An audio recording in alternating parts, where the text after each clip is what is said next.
Hey guys, this is Gargi. Welcome back to my channel.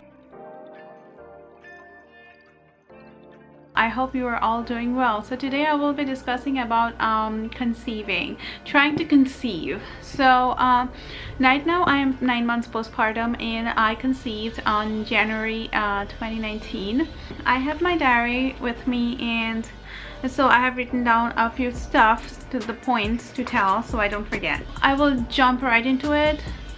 Before that, I will just give one introduction. Is that after I conceived, I had you don't go to the doctors, or the OBGYN do not see you until you are like 8 or 9 weeks, around like that. But I went in like 4 weeks because I was having some kind of back pain and lower abdominal pain, so they wanted to see me. And under the ultrasound, it was found like I have a kind of cyst in my ovaries.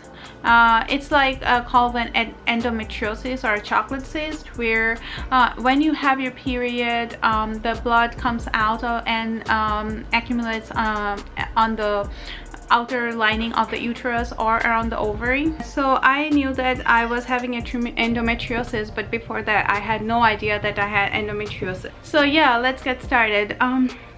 Before you start to try to conceive, I would say track your cycle. Not every woman have same kind of cycle, you know. Sometimes you have 26-day cycle, sometimes 24, sometimes 35, sometimes 32, sometimes 40. I personally had around 30 to 32 days, or sometimes 35 days of cycle, depending on my stress level. It's very important for you to track the cycle, because without tracking the cycle, you will not know when your ovulation is taking on. It happened with me, but I tried for one or two months, like seriously tried. Let's see, track your cycle. And there are like a lot of different kind of apps that are available on the market. I used to use Ovio Fertility. I love that app, but for I think for my period, I use period tracker. And with the Ovio Fertility, they tell you when is your fertility, like you give them the period dates, and they will show you the period dates, and then they will show the when you will be fertile on your cycle, when you have to have sex and stuff like that. Next step is the ovulation kit. So normally you do not need an ovulation kit, but sometimes like normally it takes from 1 to 12 months to get pregnant. 1 to 6 months is very common, but 12 months is common too. But if you are taking longer than 12 months, I would say consult with the doctor. Anyway, before trying to get pregnant, it's always better to consult with the doctor to see like what's going on with your body, and anything is wrong, so you can take your medicines and stuff like that.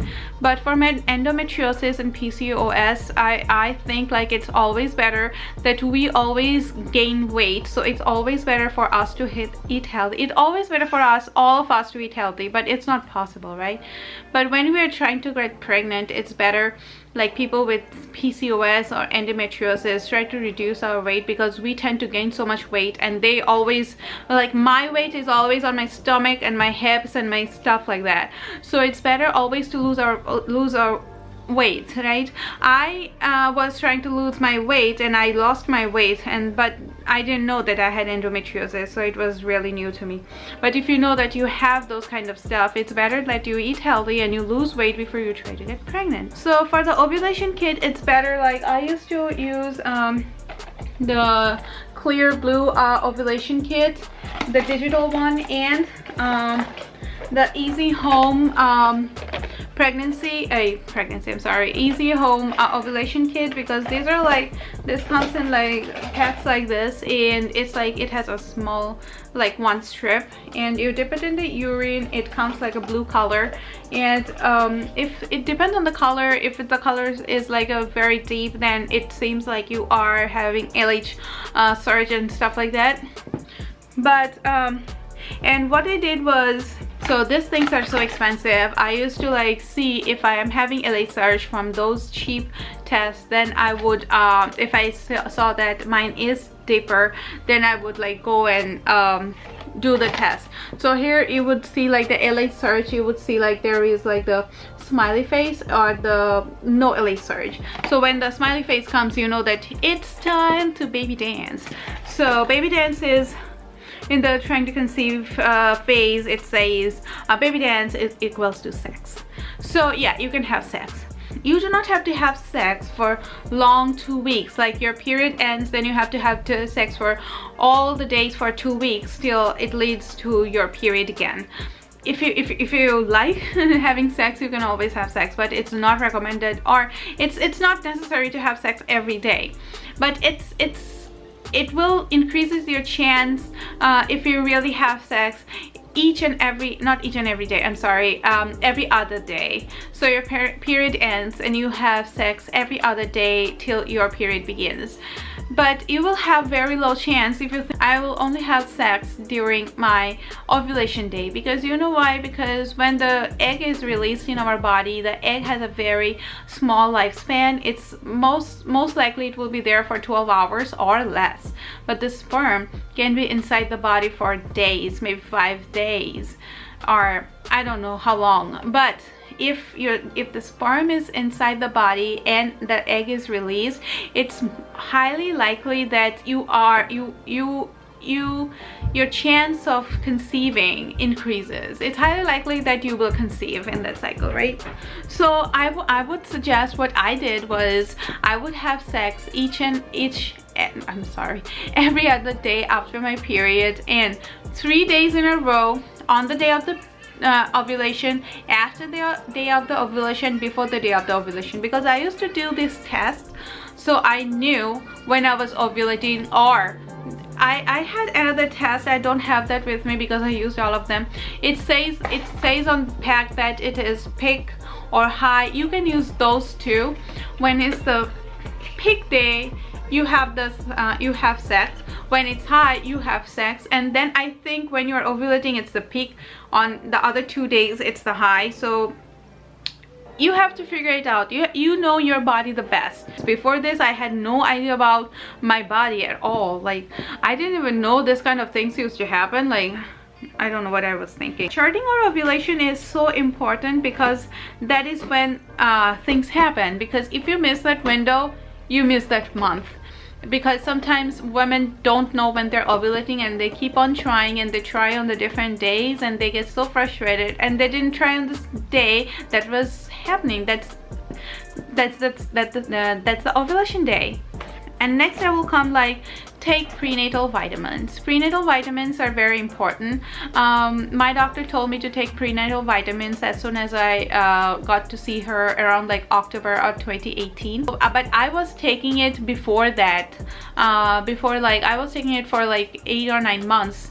So it's always recommended that you take the vitamins before you get pregnant. It's better to take at least 6 or 12 months before, but you can start before like 1 or 2 months, because it's like develops your body. It's better to take with a folic acid, because with folic acid it somehow helps with, I don't know what, with the brain or the spinal cord of the baby, something. But sometimes folic acid has some kind of synthetic which is very hard for the body to absorb. So it's better for you to have folate in your prenatal vitamin. I think I used to take Garden Life, the organic one, the Garden Life. I don't know if it's organic. I don't know. I think it was Garden Life. And plus you need to take the DHA too. So the folate plus DHA is your prenatal vitamin. And for the men, you know, the men is also involved in this process. Sometimes we only talk about the women. The woman only doesn't contribute in trying to make a baby. A man do too, right? And the man needs to take their vitamins too. So the men need to take their own vitamins, and the men's vitamin should be enriched with zinc. So the zinc helps in this process. Now about coming to pregnancy test. We women are so anxious when we are trying to conceive that we cannot wait to take that pregnancy test. Like our ovulation is over, we are having sex, and then we start taking the pregnancy test as soon as it's like 1 day past ovulation, 2 days, 3 days, and after 4 days it's like, okay, I will check it. Okay, now it's time, and we get so frustrated. It's from my own experience, we get so frustrated that it's like it's not happening. It's better not to check the pregnancy test at least before I would say 13 or 14 day past ovulation, but it's the best is 3 days after missed period. But when I checked mine, it was like 10 days past ovulation, and I saw a very, very, very, very faint line. That's it, a very faint line, which I didn't even see. I called my husband to see. If I tested on like 9 day past ovulation, I would have had this attained. I wouldn't have known that I was pregnant at the time. And while doing pregnancy tests, we have to test so many pregnancies. We have to take so many tests. So I bought this easy home pregnancy test, and these are like very cheap. It comes with like 20 tests. If I saw anything very faint on this, I used to use first response. I love first response because it like it says it's result in like 1 minute. I guess it was a result in 1 minute. Next, what I'm trying to say is not scientifically proven, I guess. It's just like, you know, those rumors that goes around. So the rumor that was going around, and I was looking at all this Facebook groups and what was going on. So what I found was that so after having sex, you lay down and you put your hips on the pillow and just put your legs up on the air for like 15 minutes or like the whole night. I don't know how women do that for the whole night. I tried for like 5 or 10 minutes. I'm like, okay, I'm done. So I think it's the theory, like, so the sperm doesn't come out of you because, you know, the gravitation. It's always best for us to like see what's working for us, like the gravitation. We don't want the sperm out of the body, but you know what, whatever has to go inside is already going inside. The best will win the rest, right? It's only one person, not one person. One sperm that will win the rest out of like millions, I guess. And it's better not to like, after having sex, it's always not to like just set up right away, because sometimes, you know, the sperm can fall out because of the gravitation. So we want it inside, so it's better always to at least lay down with the pillow underneath your hips. It like increases the chances of the sperm to go to your uterus. And I heard another thing is like having orgasm in female is very likely increases your chance in conceiving, because I think it makes a very good environment for the sperm to like travel in your body to the uterus if you have orgasm somehow, because I think inside woman's body it's more acidic, and sperm doesn't like acid. I can be totally like wrong, but as far as I can remember, that's what I think. Like, woman has a very acidic thingy and acidic environment, so sperm doesn't like it. The one I will talk about is the lubricant. So there are so many kinds of lubricants that's available in the market, but those kind of lubricants are very helpful in killing the sperm and not leaving the sperm, and not helping the sperm to go where it wants to go. So I came across this thing called Conceive. I think it has some kind of chemical which helps you for the sperm to travel. It helps you to conceive somehow. Like, I think it helped me. I used it for like 3 or 4 times. It's a kind of a lubricant which helps your sperm to go up to your uterus for the conceive. It doesn't hurt to try again. And it's, I guess it's like $18 or $20, something like that. And the next is stress. When we are trying to conceive, this whole process can be so stressful, right? When we are even having sex, we cannot enjoy the process because we are like, oh, we have to conceive, we have to have a baby, oh, something is wrong with my body, oh, I'm not getting pregnant, oh, this is like 3 times I'm trying, 4 times I'm trying, what's wrong with my body? Maybe nothing is wrong at all. Maybe it's only the stress hormone that's wrong. You know what, stress, when we are trying to do this, it's like the stress that is like killing us. It's better to like relax. I know it's so easier said than done, but this meditation I found on YouTube, I think helped me so much to relax and like enjoy this process after. Like I will link down below the channel. I think it's Rasa. It's kind of a law of attraction that goes on. It talks about affirmation. It talks about how you see your future, how you're conceiving, and you don't have to like be awake all the time. You can just I used to put on my headphones and just lay down and just relax. I was going to law school and I was stressed all the time anyway, and after this it was like double stress. So I was like, this meditation helped me with everything, all the stress. Next is after you do everything, it's like the implantation. For implantation, I took Calc Fluor 6X. It's like a homeopathic medicine. It's like a tissue salt.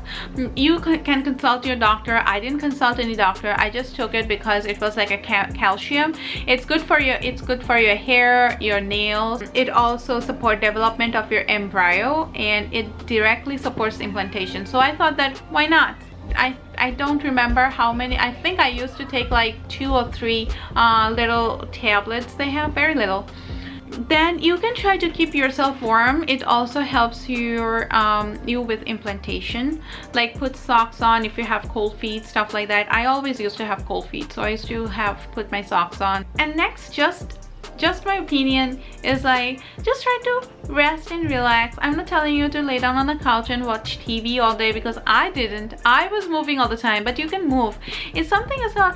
Just don't do anything strenuous, like strenuous exercises and stuff like that. If you're continuing and if you consulted your doctor and if you like to do it, you can do it. It's up to you. My opinion is try to relax for this few days when you're trying to conceive, so that the stress hormone doesn't increases and like conflict with all these hormones that trying to make you help like implant you these cells and stuff like that.